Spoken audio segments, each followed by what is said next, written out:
Hi, I'm your host, Marsha Florence for Just Ask. Today's show, ladies and gentlemen, is The Importance of Dentistry and Your Smile. Hurry back and join us.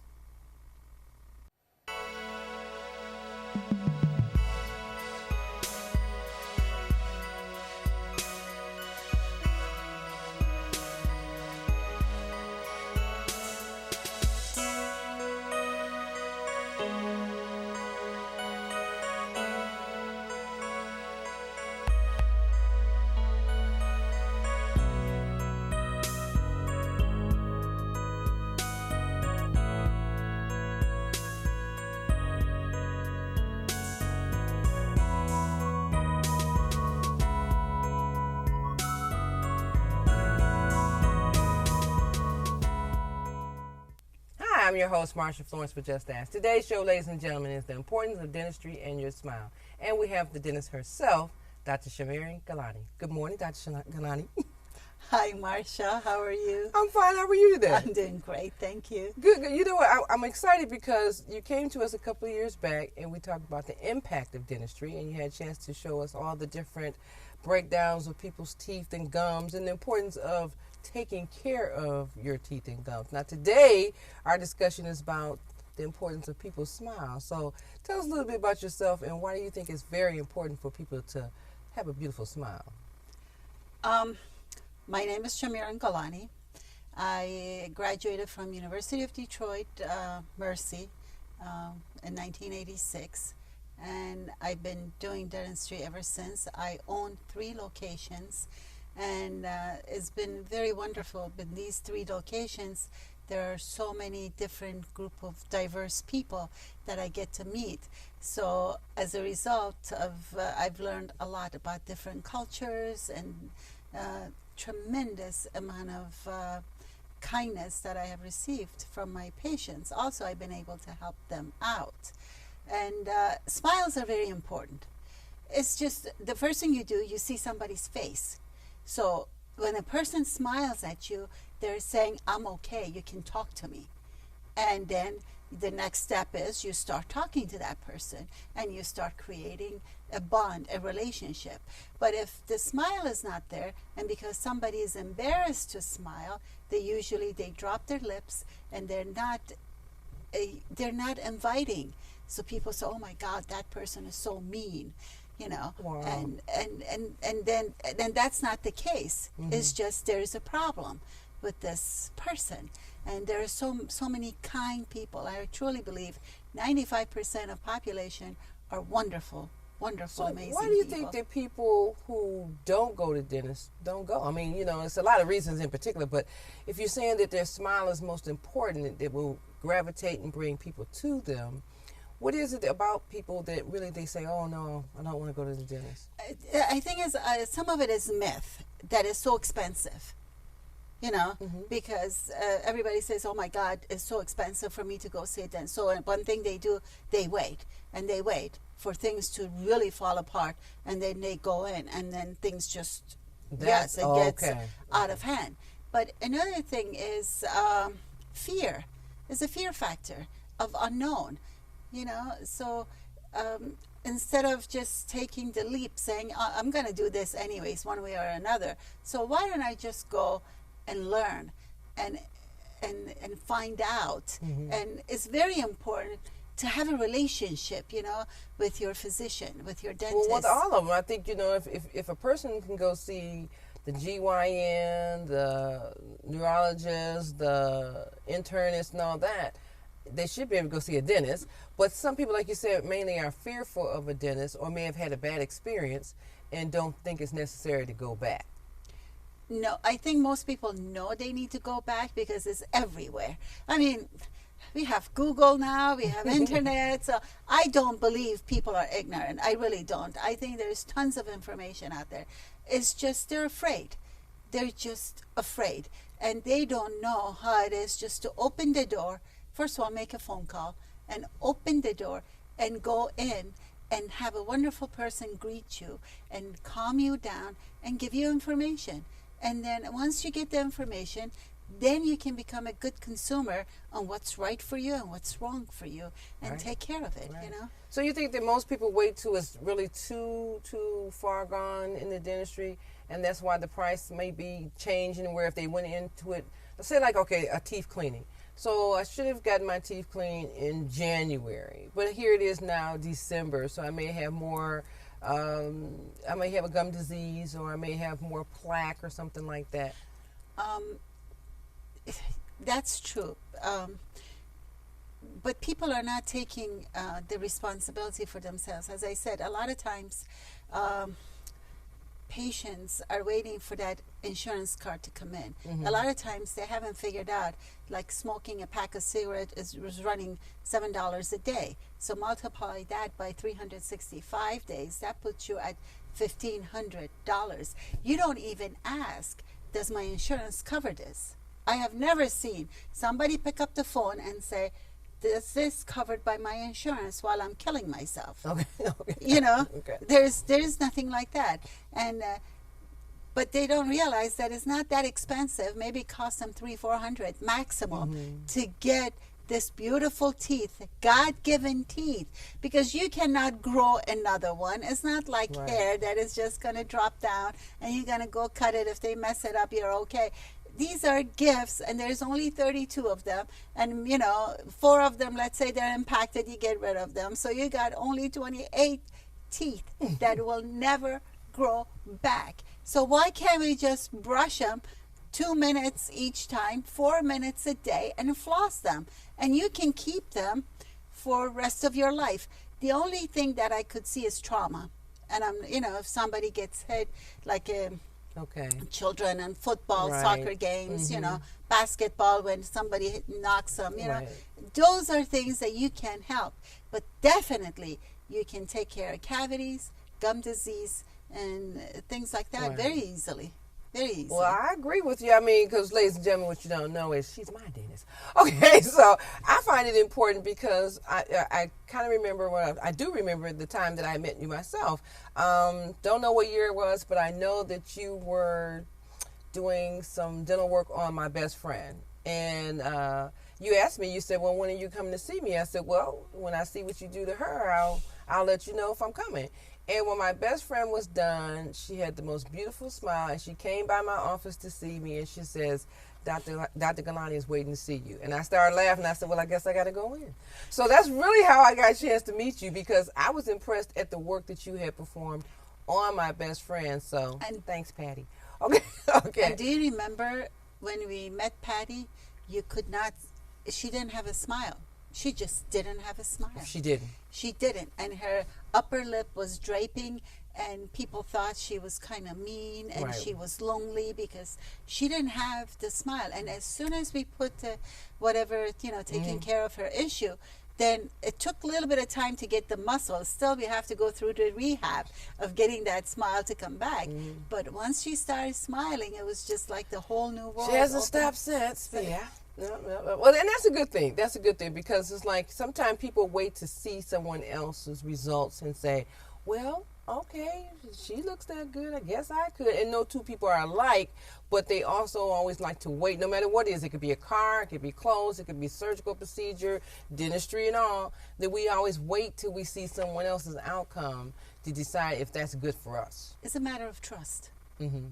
It's a matter of trust, and it's a matter of relationships. And it's so important.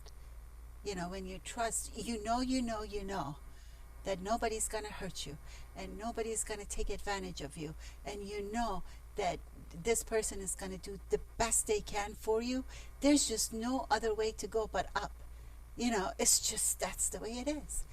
Okay, well, that sounds good to me, because a lot of us feel like, hey, I'm not going, I had a bad experience when I was a kid, and no, I saw my mom, all her teeth was out. So, you know what, we're going to take a break and come back with some more good information so we can see some diagrams or something about dentistry, so you people can get an idea of what we're talking about here. Your smile. We'll be right back.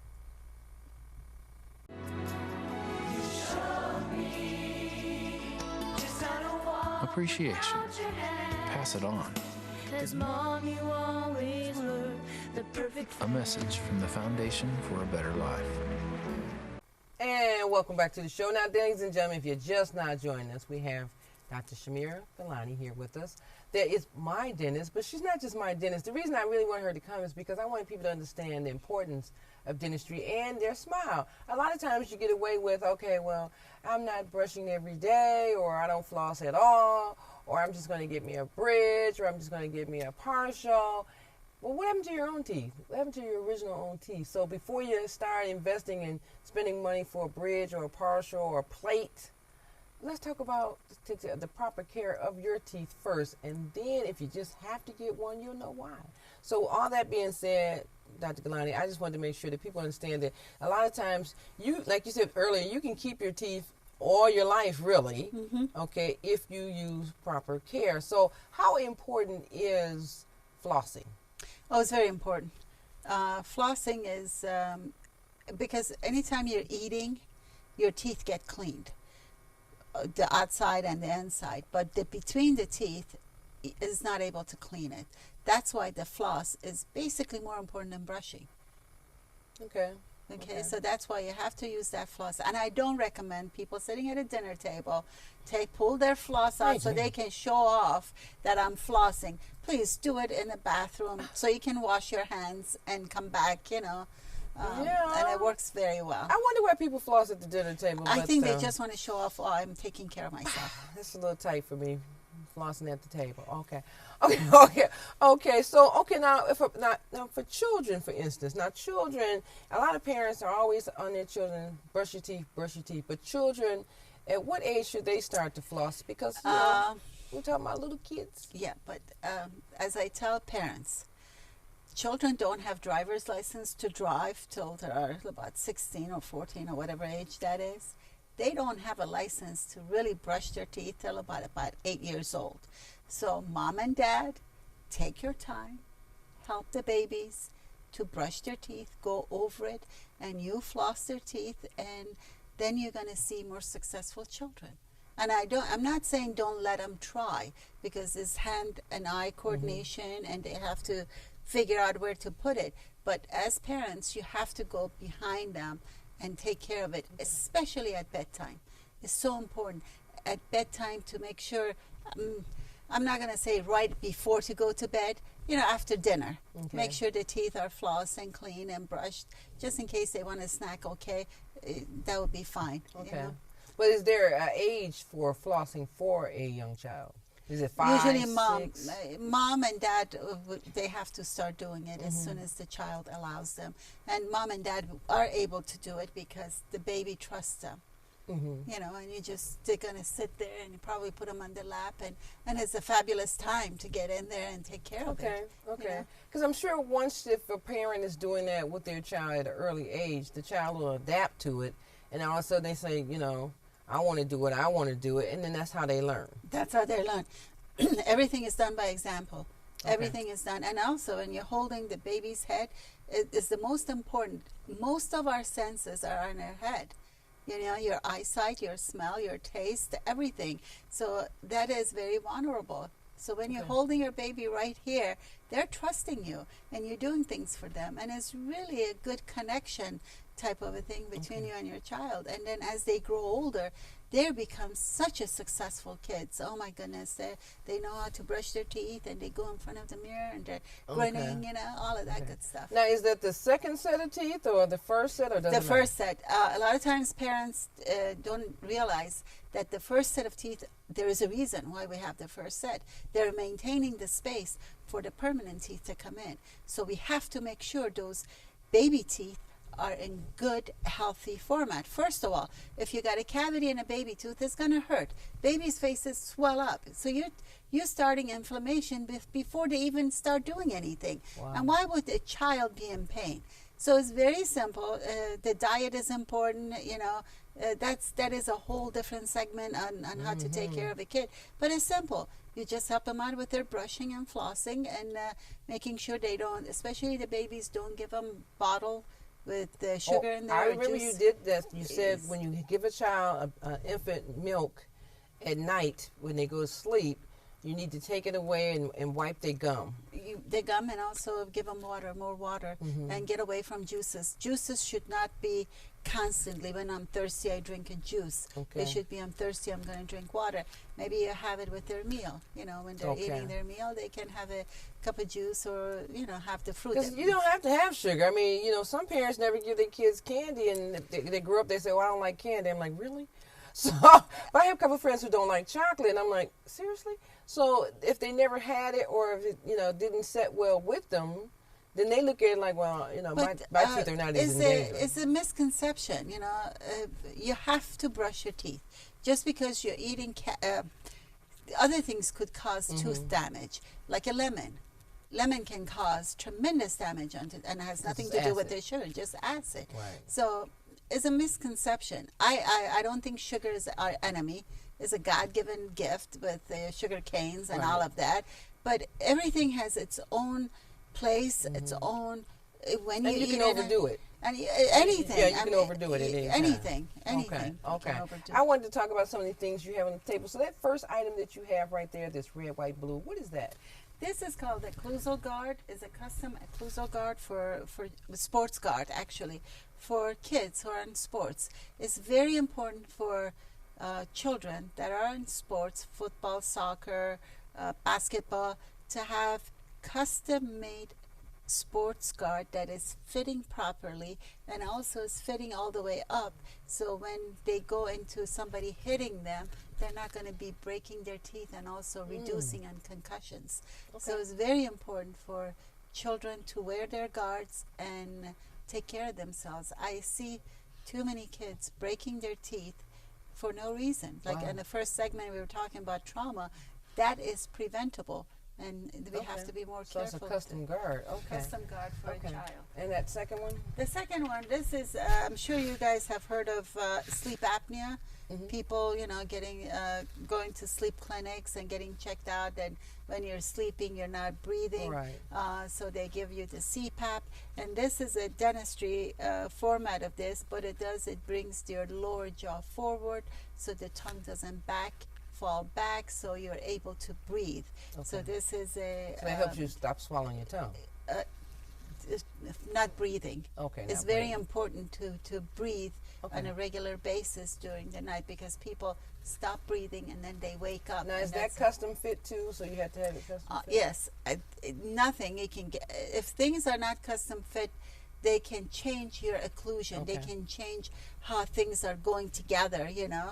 So it's very important everything to be made properly to your mouth, so it's not hurting, you know, and it's not bulky. And I should hope that most parents would invest in the guard for their children, especially the ones who kids play, you know, football and basketball, things like that. Now, this big piece right here, the two sets of teeth, what is that? This is demo on how tartar builds up, you know. Actually, it starts from between the teeth, because people don't floss, and eventually gets all over, and people come in and say, oh, my tooth is loose and I lost it while I was sleeping. I mean, to me, it's, my God, how could that happen? And this is America, for God's sake. We do have a lot of toothbrushes, toothpaste, and, you know. Somebody missed the memo, but okay. Well, I tell you what, I got to take a break from looking at these teeth, ladies and gentlemen. So we'll be right back with some more good information about the importance of your smile. We'll be right back. If a natural disaster happened, we'd probably all meet around the grocery store. We would all meet at a bus stop. We'd probably meet at our neighbor's house.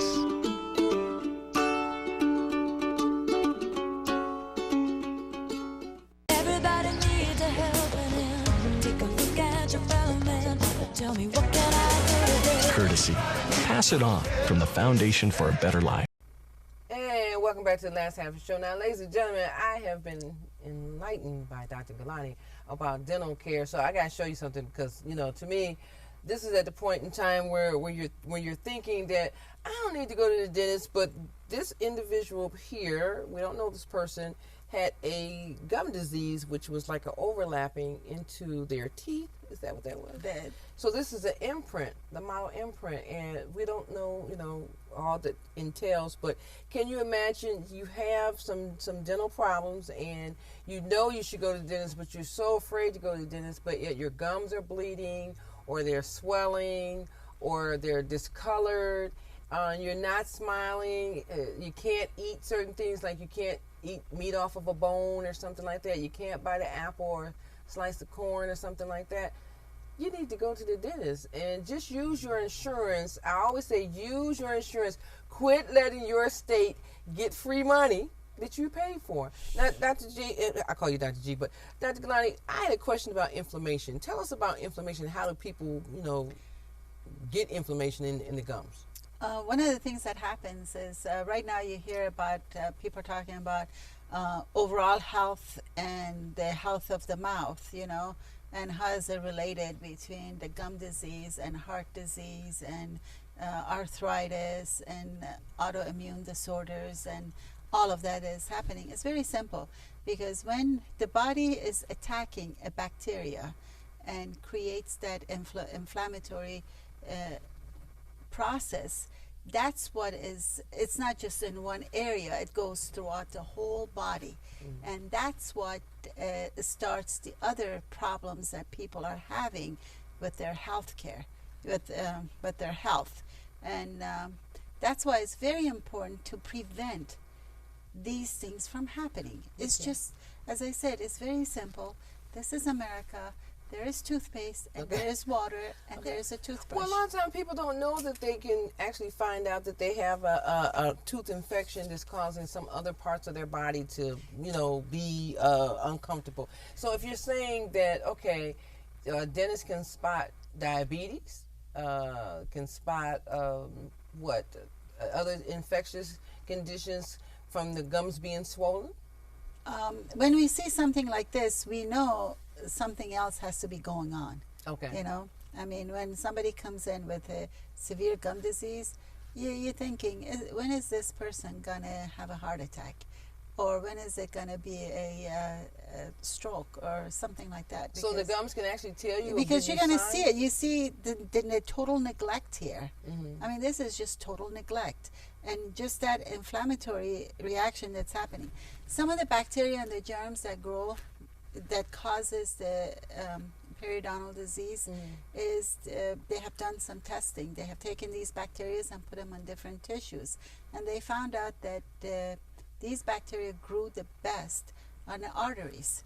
So what does that tell you? That creates the plaque into the artery. And what does that mean? That means enough blood is not transferred to the organs that they need to go to. So as a result, you're going to have a smaller baby. As a result, you have heart attacks. As a result, you will end up with a stroke. So there's a lot of issues that come in. Just looking at that, what is happening. And this person is not getting proper nutrients because they're not able to eat. And another thing with this person, they're not going to public. They're afraid to go out to dinner with their friends. They're not going to the church like they should because they don't want to smile. Well, but some people may look at it like it's an economic basis. I really don't have monies to go to the dentist, but there should be programs or services that either offer discounts or waivers, or just if a person can come in and see, what the severity is of their teeth. But see, one of the problems is, first of all, a lot of people have benefits. Okay. And their benefits is a dental coverage. And they don't use it. True. Okay. True. And the end of the year is here. So what I'm trying to tell you folks, take advantage of what you have. Oh yeah. And and go find out before you make it to be so big. Sometimes our own minds play such a trick on us that is so expensive, it's out of reach. And it's not. People always buy cars or buying homes, and what makes you think you cannot take care of your own little teeth? Maybe a little financing here and there, and work it out with your provider. You're right, because one of our previous guests said we'll go out and buy a leather jacket for $600-700, but we won't take care of our health. We won't. $600-700 worth. Okay, so and I'm one that understands that, because to me, ladies and gentlemen, your health is key. Your health is you. So from your teeth to your eyes to your entire body, you have to do some things that are preventative measures instead of just relying on the fact that, oh, well, I can't afford it, or I'll do it tomorrow, or the insurance expired. Yeah, but people may, as I said before, we are putting too much onto a card that we think this card is going to take care of us, instead of taking this step to find out really what is it that I can do to take care of myself. And there are a lot of good providers out there that are willing to help you and see what's going on, put your mind at ease, and it's not as bad as you think a lot of times. So you think a lot of natural, are you one for more natural cures and cares for a person? I'll say holistic or things like that. I am a scientist because I've taken a lot of science classes, and I believe in state of the healthcare with all of these sciences and pharmaceuticals and all of that. I believe in all of it. And also I believe in self-control and you being in charge of your own health care. Right. Holistic and all of them are fine, because they're using herbs, and a lot of times the pharmaceuticals are using the same things to make a drug, So I'm for all of it. And I don't think there is a right answer or a wrong answer, but the majority of the answer is the individual. From the moment we get up to the moment we get up, what is our job? Taking care of ourselves. And we're not even doing a good job at it. Okay. So, because we're too relaxed. Or we may be at the point, because we're taking care of so many other family members, we have dismissed caring for ourselves, and women have that bad. So, ladies, I know you're watching this program now, and you have, yep, I take care of my kids, take care of my husband. When are you going to take care of you? Because it's not always just about your hair and nails. It's internal and then external that counts. So I think that if I'm going to be a good role model for children or other young women, I need to know that I've taken good care of myself internally, so that even though you're looking on the outside, you know that I have spent a lot of time doing what's right for the inside and the outside. Sometimes when you take care of the inside, the outside looks fabulous because your hair is going to be shining. Your skin is going to be fabulous. I mean, when you get enough proper oils that are you eating, proper vitamins, your eyesight is good, your hair is nice, your nail is strong. I mean, your weight is fine. So you're talking about a lot of things that is just done. As I said before, you are in charge of you. When are you going to take charge? It's just that simple. It's not magic. Well, maybe we should have named this show When We're Going to Take Charge. Okay, because the dentistry part is very important. So, yes, but when are you going to take charge of you? Charge of you. Okay. That's the way I see it. Okay. Well, for sure, I enjoyed having you here again. So I'm hoping you'll come back and see us again.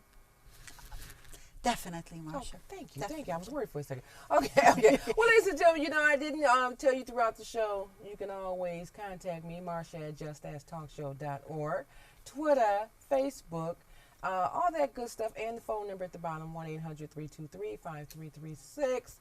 If you have a question for any of our past guests or present, such as Dr. Golani, you can always drop us a line and we'll forward that information to her or them. And I'd like to invite you to always give me your comments about who you saw and what you heard, so that we can have some feedback dialogue with you. Dr. Golani, I hope that you will come back and see us. We're looking forward to seeing you again. Okay?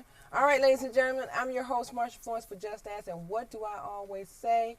If you know someone with a disability, or if you just have a general question, don't be afraid to ask. Just ask. I'm your host. Thank you.